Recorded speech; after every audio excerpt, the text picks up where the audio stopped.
Kemarin nisyanullah dan fasik sudah kita bahas. Hari ini masuk ke yang ketiga, yakni jauhi sifat nifak. Nifak itu diambil dari kata nufaqaul yarbu. Dalam ilmu bahasa, nifak itu diambil daripada contoh hewan pengerat namanya. Kalau dalam bahasa kita sederhananya tikus.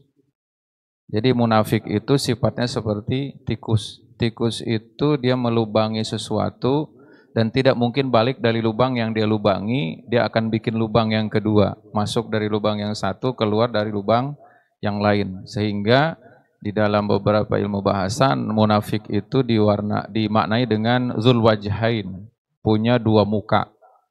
Artinya tidak konsisten.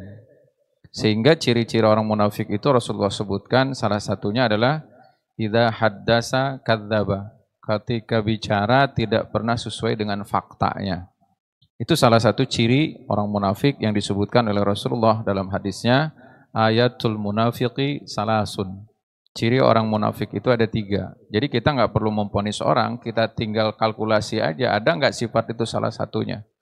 Karena memang kalau terlepas dari 3 itu berarti kita termasuk orang yang beriman. Karena munafik itu adanya di tengah-tengah orang yang beriman.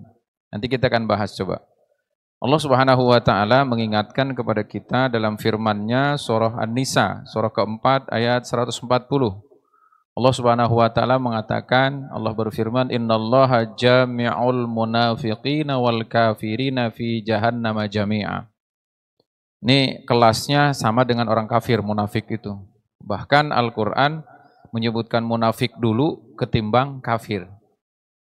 Maka kata Imam Al-Ghazali, yakni in matu ala kufrihim wa nifaqihim, kalau orang mati dalam kekafirannya dan kemunafikannya, maka itu akan satu kelas di nerakanya. Fi nari jahannama jami'a, fi jahannama jami'a, di neraka jahannam satu kelas. Siapa? Orang munafik dan orang-orang kafir. In matu ala kufrihim, kalau orang kafir mati dalam kondisi kekafirannya. Mudah-mudahan kemarin ada seorang ulama yang berawal dari kekufuran, kemudian meninggal dalam kondisi muslim. Kita doakan mudah-mudahan beliau husnul khotimah. Guru kita yaitu Ustaz Yahya Waloni, tahun 2006, saya 2007, ketemu enggak secara langsung, tapi saya dapat bukunya, tanda tangannya beliau yang menandatangani, dan kebetulan pada saat itu yang bisa hadir di tempat tersebut, murid saya, alhamdulillah, sampai hari ini bukunya masih saya simpan. Hijrahnya beliau itu dituangkan dalam satu buku, yang mana beliau kemana-mana nggak pernah minta, Pak. Ini satu contoh buat orang-orang yang memeluk Islam itu, jangan mencari makan, mencari sesuap makan karena beralasan masuk Islam. Jadi sebenarnya justru masuk Islam itu bagi orang-orang yang kaya raya bisa jatuh miskin, Pak. Bukan masuk Islam mencari kekayaan, tidak mungkin. Karena sesungguhnya ketika orang-orang yang meyakini dalam keyakinan Islam itu justru orang yang berharta sekalipun bisa habis, gitu. Bukan menjadi kaya raya. Salah satu contoh yang dicontohkan oleh beliau adalah ketika beliau berdakwah kemana-mana, beliau berjualan. Berjualan apa yang dijual? Buku. Bukunya apa? Yang menceritakan tentang keyakinan beliau mengenai agama yang dipeluk selama beliau berapa puluh tahun, kemudian berpindah, dan insya Allah mudah-mudahan husnul khatimah. Bapak Ibu yang dimuliakan Allah Subhanahu wa taala, fabada bil munafiqina li'annahum syarrum minal kuffar. Kata Imam Al-Ghazali, kenapa Allah berfirman dalam Al-Qur'an surah An-Nisa 140 itu, innallaha jami'ul munafiqin. Bahasanya tuh urutannya kenapa munafik dulu, baru wal kafirin. Kalau di dalam ilmu bahasa itu digabung dengan waw, namanya diatofkan. Kalau diatafkan dengan waw itu sebetulnya hakikatnya sama, Pak. Mutlaqil jam'i, artinya hukum yang pertama dengan yang kedua itu sama rata, mutlak. Tapi kalau ada sesuatu yang didahulukan berarti kan yang pertama ada kelebihan, sehingga diposisikan di awal. Pak, nomor 2 sama nomor 1 bagusan mana? Posisinya ada di mana tuh yang nomor 1? Di depan apa di belakang? Ya di depan. Artinya kalau nomor 1 ini berarti ada kelebihan, keistimewaan dibandingkan dengan kalau masalah klasifikasi ya. Kalau jumlah kan lebih banyakkan 2 daripada 1. Nah, maka Allah Subhanahu wa taala mengisyaratkan bahayanya munafik itu, Allah tuangkan dalam Al-Qur'an selalu didahulukan dibandingkan dengan orang kafir. Innallaha jami'ul munafiqina wal kafirina fi jahannam jami'a. Orang munafik dulu baru orang kafir. Apa kata Imam Al-Ghazali? Karena munafik lebih bahaya daripada orang kafir. Kalau orang kafir nggak mungkin kumpul sama kita, Pak. Tapi orang munafik ada di tengah-tengah kita. Bahkan berjanji sama kita, pelukan sama kita di belakang, ngepalin tinju. Itu namanya dzul wajhain. Sehingga Al-Quran, karena yang diisyaratkan Al-Quran itu semuanya benar. Yang diisyaratkan oleh Al-Quran pasti benar adanya. Seperti halnya ungkapan di dalam beberapa firman Allah, Al-Quran menyebutkan bahwa anak yang disembelih sama Ibrahim itu adalah Ismail. Karena memang urut-urutannya di dalam Al-Quran selalu menyebutkan Ibrahim, Ismail, Ishak, baru Yakub. Jadi kalau ada beberapa orang yang berpendapat bahwa yang disembelih sama Ibrahim itu Ishak, tidak sesuai dengan firman Allah, dan ini merupakan hadis maudhu, hadis palsu. Oke, pun sampai di situ. Kenapa Allah dahulukan munafik? Li'annal munafiqina syarrun minal kuffar, lebih buruk daripada orang kafir. Wa ja'ala ma'wahum jami'a an-nar, dan Allah jadikan perkumpulan tempat kembali orang munafik dan orang kafir ini jadi satu. Jadi satu di dalam neraka. Kalau masalah neraka mah kita nggak perlu membahas, karena segala sesuatu yang berhubungan neraka itu Allah yang menguasai dan Allah yang memilikinya. Tapi yang jelas neraka adalah sebuah tempat yang tidak ada kenyamanan sama sekali. Tidak ada. Sedikit pun tidak ada yang nyaman ketika masuk ke dalam neraka. Kalaupun mungkin ada neraka yang paling rendah kelasnya, tapi tetap saja yang namanya neraka itu adalah sebuah ketidaknyamanan yang kemungkinannya penghuninya tidak akan pernah betah. Karena di dalam hadis qudsi Allah indikasikan neraka itu, keburukan itu adalah sesuatu yang harus dihindari. Karena memang menuntun kita dari keburukan itu menuju kepada nar. Nar itu secara bahasa api, Pak. Secara bahasa, makna dari arti daripada nar itu adalah api. Jadi sesuatu yang berhubungan dengan api kan gak ada nyaman-nyamannya, Pak. Ya walaupun ada api yang bersahabat dengan kita, yang dikantongin, korek gas itu, kalau dalam volumenya yang kecil bermanfaat, tapi tetap saja walaupun kecil, pada saat api ini mengenai tubuh kita kan berasa panas, Pak. Walaupun yang dinyalakan untuk menyalakan rokok, itu kan api kecil, Pak. Tapi kan tetap saja yang namanya api tetap berbahaya. Apapun yang jumlah berapapun, volumenya sebesar apapun, maka api itu sesuatu yang tidak nyaman. Maka dalam hadis qudsi Allah katakan, ijtani bisyarr fa innahu miftahun nar wa yaqudu ilaih. Jauhi keburukan sekecil apapun karena menuntun kita ke dalam api. Karena api sifatnya panas. Kemudian yang kedua, Allah Subhanahu wa taala mengancam orang-orang munafik ini fid darkil asfal. Aspal itu adanya di bawah atau di atas, Pak? Bahasa kita ada bahasa Indonesia aspal. Aspal itu di mana adanya? Ada aspal di atas kepala. Fid darkil asfali minan nar. Al asfal itu kelas paling bawah. Artinya neraka yang keraknya paling bawah. Itu buat tempat siapa? Buat orang munafik. Kenapa Allah ancam orang munafik? Kalau orang kafir udah jelas, karena memang mereka tidak beriman kepada Allah. Kalau orang munafik itu bahasa sederhananya ngeledek, Pak. Nanti kita akan bacakan nih. Dalam hadis Rasulullah SAW, Rasulullah SAW pernah mengatakan, masalul munafiki kamasyali syati taro baina qati'aini minal ghanam tarotan tasiru ila hadal qati'i wa taratan ila hadzal qati'i wa la taskunu liwahidin minha li annaha gharibatun laisat minhuma wa kadzalikal munafiqu la yastaqiru ma'al muslimina bil kulliyah wala ma'al kafirina innallaha khalaqan nar laha sab'ata abwab. Itu kalimat berikutnya. Kita akan bahas dua saja. Yang pertama, kata Nabi, perumpamaan orang munafik itu seperti seekor syah. Itu di dalam bahasa Arab itu bisa diterjemahkan dalam bahasa kita kambing atau biri-biri, domba ya. Kalau biri-biri itu domba kalau di kita ya.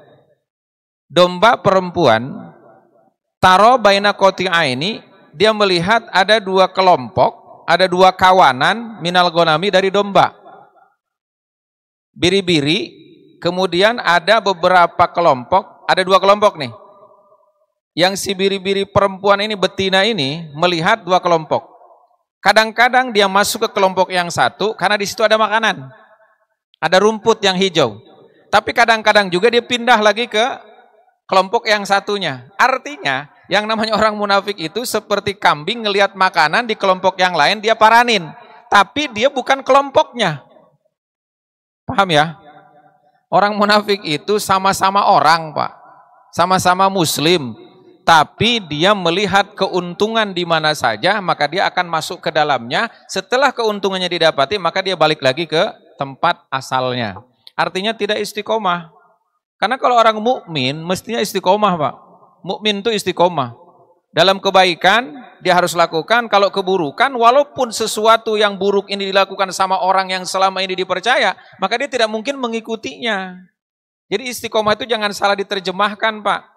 Kadang-kadang ada orang yang menerjemahkan istiqomah itu menetap saja dalam satu tempat, walaupun dia salah, walaupun dia melakukan kesalahan tetap didukungnya. Itu bukan istiqomah namanya, istighnah, cari kekayaan. Yang namanya istiqomah itu Anda menetap dalam kebaikan. Contoh, satu orang, misalkan kita punya di daerah kita lah, di kampung kita, kita milih RT misalkan. Ini biasanya kalau istiqomah itu biasanya sama pilihan biasanya. Ada seorang RT yang kita pilih ini awalnya memang jujur. Jujur, di periode pertama dia jujur. Kemudian dia mencalonkan lagi, tapi di saat-saat terakhir dia melakukan sesuatu yang menurut agama tidak baik. Anda mestinya mengingatkan. Kalau Anda tidak mampu mengingatkan, maka Anda keluar dari kelompok mereka. Itu namanya istiqomah. Bukan terus-menerus, dulu saya milihnya ini, sekarang milih ini juga. Itu namanya cari kekayaan, namanya bukan istiqomah. Yakni istighnah. Nah, orang munafik itu sifatnya begitu. Kalaupun dia tidak benar menurut agama, kalau dia menguntungkan, maka dia akan terus mendukungnya. Dan dia akan terus memperjuangkan walaupun secara hukum dalam agama tidak baik.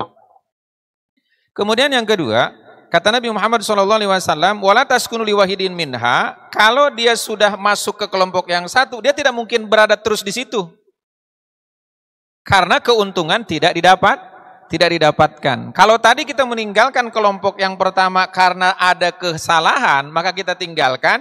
Kalau ini bukan, karena tidak ada yang menguntungkan. Sehingga dia pindah ke tempat lain. Makanan di sini masih segar, dia masuk ke sana, ternyata di sana makanannya sudah tidak segar lagi, sudah layu, maka pindah ke tempat yang lain, mencari sesuatu yang lebih segar dari yang tempat pertama. Sehingga Allah Subhanahu wa taala menjanjikan kepada orang-orang munafik itu menggabungkan nerakanya satu dengan orang-orang kafir.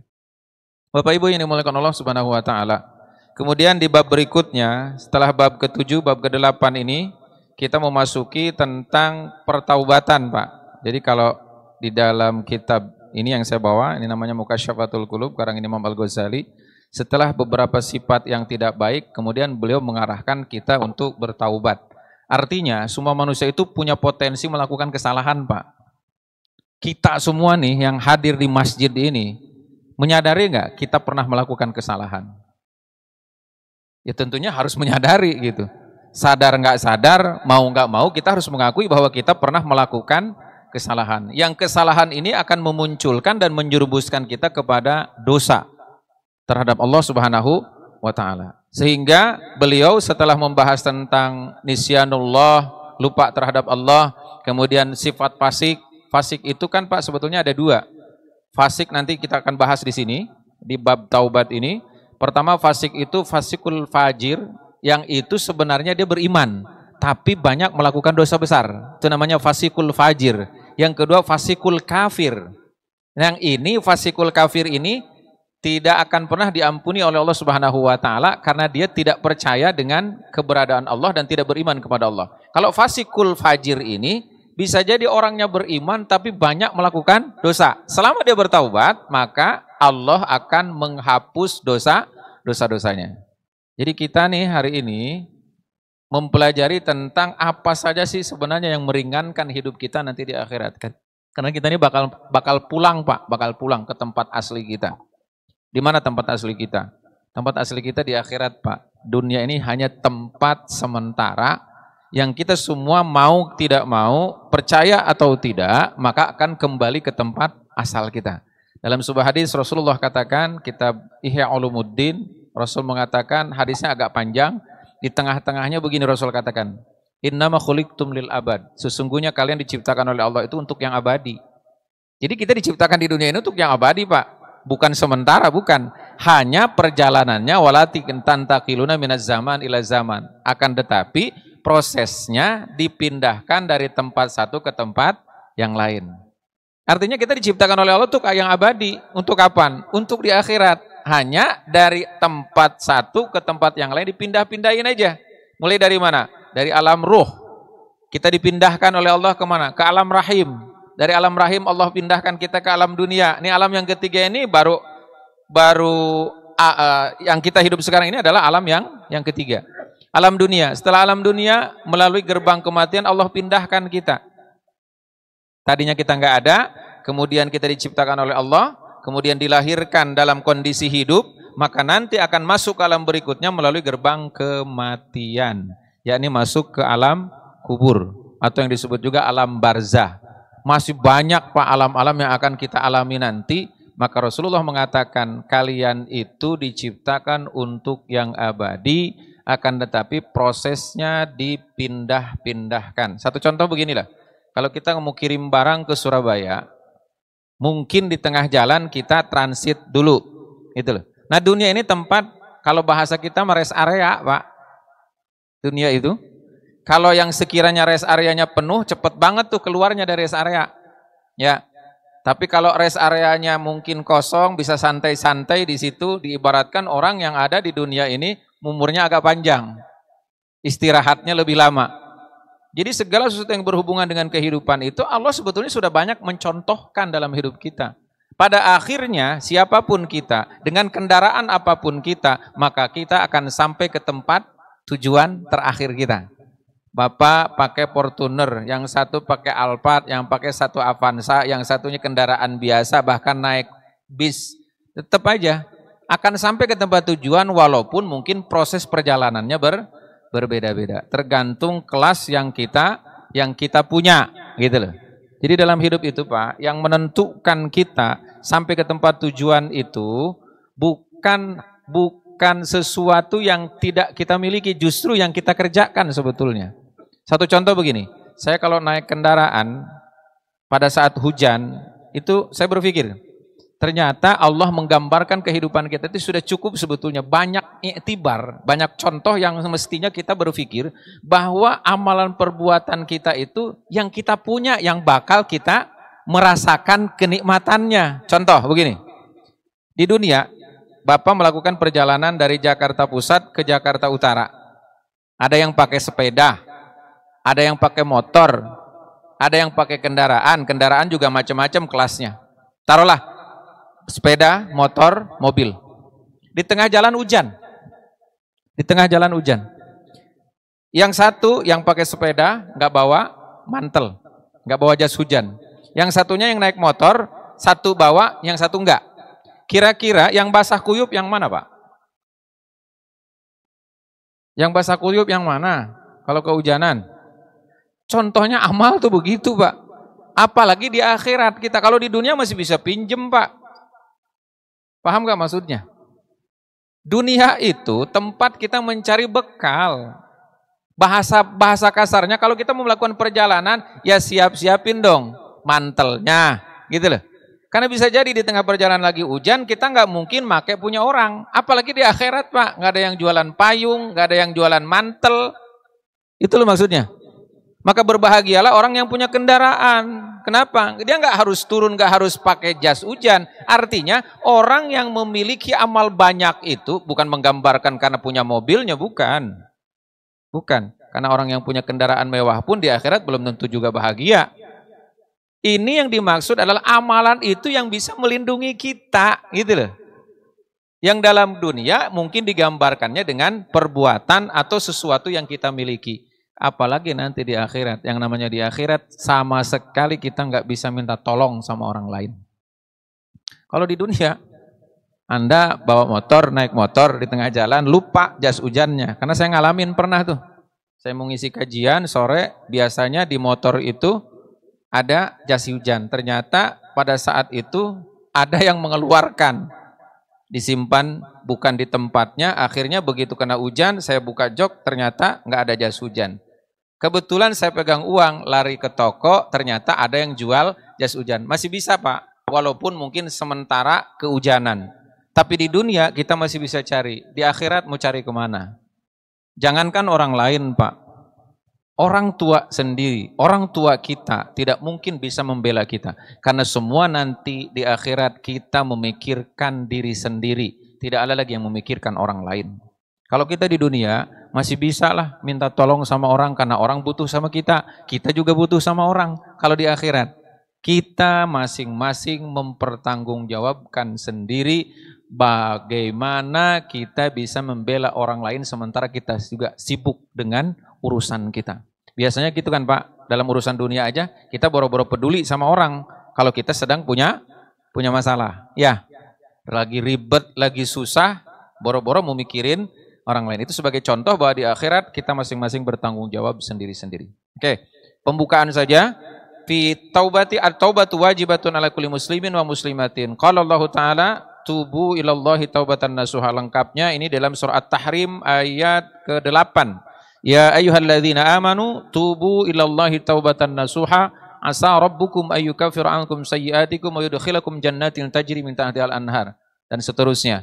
Ini merupakan Allah memberi peringatan kepada orang-orang yang beriman, Pak. Kenapa ya orang-orang beriman? Karena bisa jadi orang beriman juga melakukan kesalahan. Bahkan di dalam surah Al-Baqarah, Allah memerintahkan orang yang beriman masuk ke dalam Islam secara kafah. Ya ayyuhalladzina amanu dukhulu fis-silmi kafah. Jadi orang berimanlah justru yang banyak dipanggil sama Allah. Kenapa? Karena sayang sama orang yang beriman. Dan potensi melakukan dosa di orang yang beriman itu ada, gitu loh. Kalau orang munafik nggak dipanggil suruh taubat, Pak. Yang dipanggil itu melakukan ibadah, melakukan puasa, yang dipanggil siapa? Kan orang-orang yang beriman. Ya ayyuhalladzina amanu kutiba alaikumusiyam kama kutiba alal ladzina min qablikum. Ada nggak ya ayyuhal munafikun? Untuk mengerjakan sholat nggak ada, Pak. Justru malah Al-Quran menggambarkan bahayanya jadi orang munafik. Artinya ketika dua sifat ini disebutkan oleh Al-Quran, maka Allah sedang mengingatkan kepada kita. Yang pertama, pentingnya orang-orang yang beriman ini mengingat Allah dan bertaubat atas dosa-dosa yang dilakukan, karena orang munafik nggak ditegur sama Allah. Kenapa? Pak, kalau kita bertamu ke satu tempat, tuan rumahnya cuek aja gimana Pak? Kalau kita bertamu ke dalam satu keluarga, bertamu ke seseorang, lalu keluarganya cuek sama kita. Gimana perasaannya Pak? Gak nyaman ya. Itulah orang-orang munafik sebetulnya. Kenapa gak ditegur sama Allah? Justru dalam Al-Quran ini menyebutkan bahwa orang munafik ini masuk ke dalam neraka bareng-bareng sama orang kafir. Tapi orang-orang yang beriman selalu diingatkan oleh Allah. Untuk melakukan sholat, untuk melakukan zakat, untuk melakukan puasa. Orang-orang yang beriman kok yang dipanggil sama Allah. Kenapa? Karena orang yang beriman disayang sama Allah. Berbahagialah ketika kita diposisikan oleh Allah sebagai orang yang beriman. Karena keimanan itu anugerah Pak dari Allah. Hidayah itu mahal harganya Pak. Hidayah itu mahal harganya.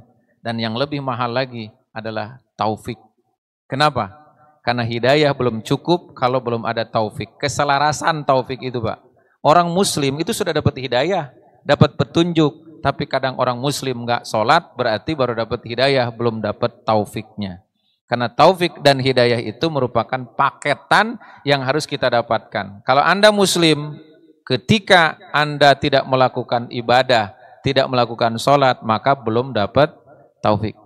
Sehingga di dalam ungkapan para ulama salaf, kalau nutup satu perkataan itu selalu dengan wabillahi taufik. Ada enggak? Wabil hidayah wa taufik. Ada? Enggak ada, enggak ketemu.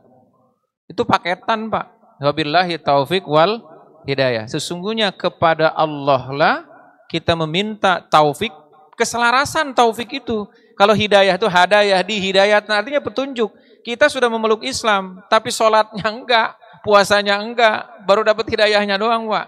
Taufiknya belum.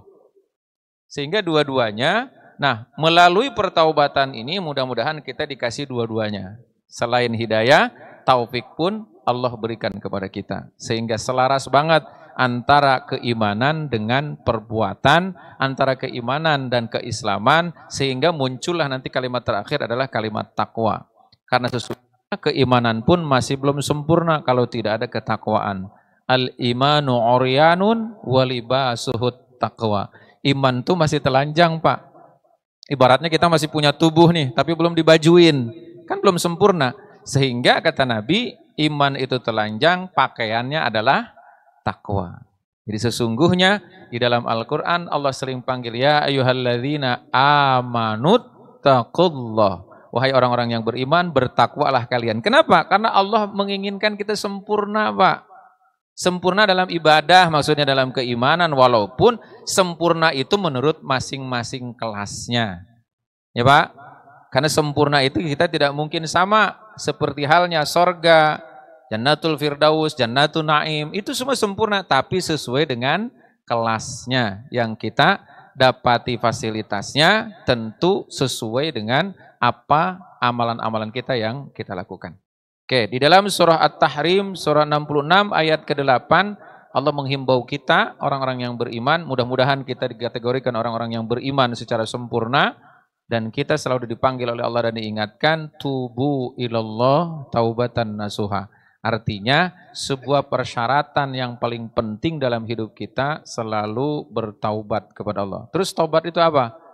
Satu bahasa, di dalam ilmu bahasa, taubat itu huwa al-iqla. Yang namanya taubat itu mencopot, Pak, bahasanya.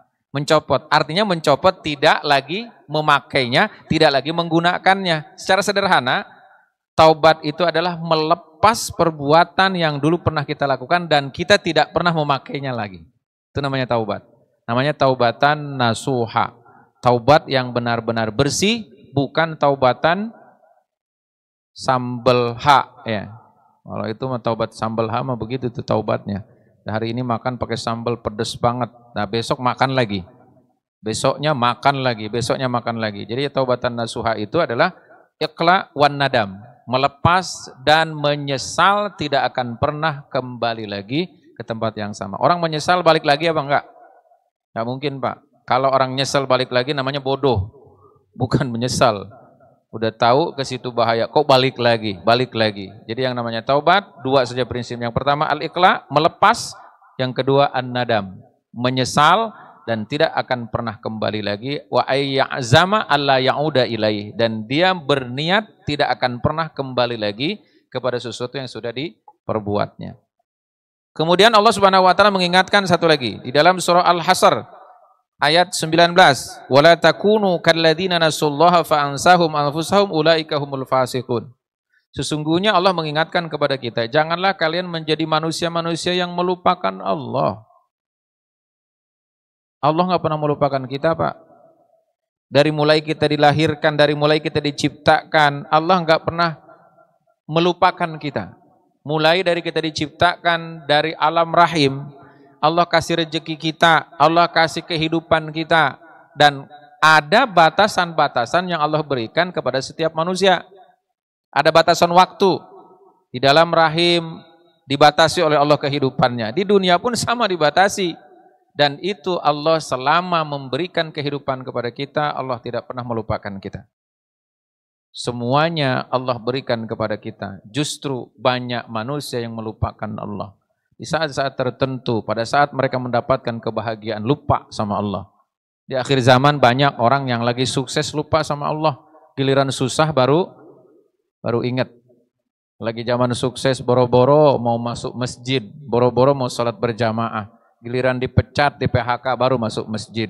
Tapi itu juga masih mending, Pak, daripada orang yang dulu kaya raya kagak ingat masjid, udah dipecat masih juga kagak masuk masjid. Bahasanya, sederhananya, penyesalan itu memang selalu datang belakangan. Tapi dalam agama kita diajarkan agar tidak terlambat. Makanya taubatlah sebelum terlambat. Karena kita punya waktu yang nentuin Allah, bukan kita, Pak. Bukan kita. Nggak ada yang tahu tentang waktu yang diberikan oleh Allah kepada kita. Siapapun kita yang hidup di muka bumi ini, Allah kasih kesempatan. Tapi kadang banyak manusia yang melalaikan kesempatan tersebut. Udah ntar ajalah, ntar ajalah, ntar ajalah. Padahal segala sesuatu yang diberikan kesempatan oleh Allah, biasanya tidak datang 2 kali. Kita hari ini hidup di tanggal 24 bulan Juni 2025 di hari Selasa. Pekan depan juga ada hari Selasa, tapi tanggalnya sudah berbeda. Dan kita tidak pernah tahu di hari yang mana, di tanggal yang mana batasan umur kita ternyata sudah habis dan kita akan menyesal manakala kita tidak melakukan pertaubatan terhadap Allah Subhanahu wa taala. Karena segala perbuatan, baik buruk perbuatan kita, semua pasti kita bawa. Pasti kita bawa. Dan di dunia ada yang dibalas sebagian, tapi kesempurnaan balasan amal baik yang buruknya ataupun yang baiknya kelak di akhirat. Ali Imran 148. Fa'atahumullahu sawabad dunya wa husna sawabil akhirah. Wallahu yuhibbul muhsinin. Sesungguhnya pahala dunia itu ada yang dibayar, Pak. Termasuk juga dosa atau kekhilafan kita yang Allah balaskan di dunia ada. Tapi kesempurnaannya di akhirat. Di dunia itu cuma DP. DP dengan angsuran banyakan mana, Pak? Pak, ada kali DP-nya 500 juta, angsurannya cuma 10 juta. Nggak mungkin. DP itu ada di dunia. Fa'atahumullahu sawabad dunya wa husna sawabil akhirah. Kebaikan di dunia Allah bayar, keburukan di dunia juga ada yang Allah bayar. Tapi sempurna semua balasan itu nanti di akhirat. Karena di akhirat nggak ada rekayasa lagi, Pak. Kalau di dunia korupsi, nggak usah ngomongin korupsi takut tersinggung. Tapi memang kenyataannya begitu, Pak. Maling ayam digebukin, maling duit yang ratusan miliar, ratusan triliun, ya nggak usah diterusin lah. Tinggal sendiri-sendiri aja masing-masing menerjemahkan. Ya, itulah hukum dunia. Maka oleh Allah nanti semua amal perbuatan disempurnakan balasannya di akhirat. Fa'atahumullahu sawabad dunya wa husna sawabil akhirah. Wa husna sawabil akhirah. Tidak ada yang lebih baik balasan itu kecuali di akhirat. Kenapa? Karena di sana tidak ada orang yang bisa disogok. Nggak ada. Nggak ada yang perlu dengan dunia. Di dunia ini kenapa ada yang bisa disogok? Karena di dunia butuh dengan uang, butuh dengan dunia. Ya Pak? Butuh nggak kita sama dunia? Pak? Butuh ya? Ya pasti butuh lah. Orang hidup di dunia kok. Dunia itu semuanya membutuhkan biaya. Tapi Allah membatasi kita, kalau yang sekiranya membahayakan dirimu, jangan dilakukan. Sebenarnya Allah larang kita itu Allah sayang sama kita, Pak. Justru Allah melarang kita, itu Allah sayang sama kita. Karena yakini perintah Allah membahagiakan kita, larangan Allah menyusahkan kita. Sehingga kalau kita dilarang oleh Allah, maka sebenarnya hakikatnya Allah sayang sama kita. Seperti halnya orang tua membiarkan anaknya melakukan dosa, sebenarnya orang tua tidak sayang kepada anaknya. Tapi pada saat orang tua mengarahkan kepada kebaikan, memarahi anak-anak yang melakukan kesalahan, sebetulnya orang tua itulah yang sayang terhadap anaknya. Allah sayang sama kita. Sehingga bertaubatlah sebelum terlambat, lakukan kebaikan, hindari keburukan sebatas kemampuan kita. Kenapa saya katakan sebatas kemampuan kita? Karena kita tidak mungkin tidak melakukan kesalahan. Sehingga Allah mempersiapkan fasilitasnya pada saat Anda berdosa, pada saat kita melakukan kesalahan, bertaubatlah kepada Allah sebelum datang nafas sampai di tenggorokan, taubat kita masih diterima oleh Allah Subhanahu wa taala. Tapi pada saat ketika menjelang kematian kita bertaubat, maka taubatnya tidak akan pernah diterima oleh Allah Subhanahu wa taala. Bapak Ibu yang dimuliakan Allah, ini saja dulu, mudah-mudahan manfaat bagi kita semua, sekedar peringatan saja bagi kita dan bagi saya secara pribadi. Mari kita sama-samakan sama-sama kita lakukan pertaubatan ini dalam setiap saat, minimal setiap habis sholat atau di waktu-waktu tertentu baca Sayyidul Istighfar. Karena sesungguhnya salah satu penghapus dosa adalah membaca istighfar sebesar apapun dosa kita, maka kalau Allah menghendaki, Allah akan menyatakan kita seperti orang yang tidak berdosa. At-taib minadz-dzanbi kaman la dzanbalah. Orang yang bertobat dari dosa sebesar apapun, maka kalau Allah mengampuninya seperti orang yang tidak memiliki dosa. Allahumma shalli wa sallim wa barik ala Muhammadin fil awwalin wa shalli wa sallim ala Muhammadin fil akhirin wa shalli wa sallim ala Muhammadin fil mala'il ala ila yaumiddin. Alhamdulillahirabbil alamin hamdash syakirin hamdan na'imin hamdan yuwafi ni'amahu wa yukafi mazidah. Ya Rabbana lakal hamdu kama yanbaghi li jalali wajhikal karim wa 'azimi sultanik. Allahumma iftah abwaaba qulubina wa yassir lana 'ilman nafi'an wa 'amalan mutaqabbala wa fahman shadiqa wa rizqan halalan thayyiban wasi'a wa dhanban maghfura bi rahmatika ya arhamar rahimin. Allahumma ighfir lana dhunubana wa liwalidina warhamhuma kama rabbayana saghira. Allahumma ighfir lana dhunubana wa liwalidina warhamhuma kama rabbayana saghira. Allahumma ighfir lana dhunubana wa liwalidina warhamhuma kama rabbayana saghira. Rabbana ighfir lana wa li ikhwanina alladhina sabaquna bil iman wa la taj'al fi qulubina ghillan lil ladzina amanu rabbana innaka ra'ufur rahim. Rabbana atina min ladunka rahmah wa hayyi' lana min amrina rasyada. Rabbana atina fid dunya hasanah wa fil akhirati hasanah wa qina adzabannar. Wa sallallahu ala nabiyyina Muhammadin nabil ummi wa ala alihi wa sahbihi wasallam. Walhamdulillahi rabbil alamin. Akhirul kalam billahi ridha wal inayah wal afa minkum. Wassalamualaikum warahmatullahi wabarakatuh.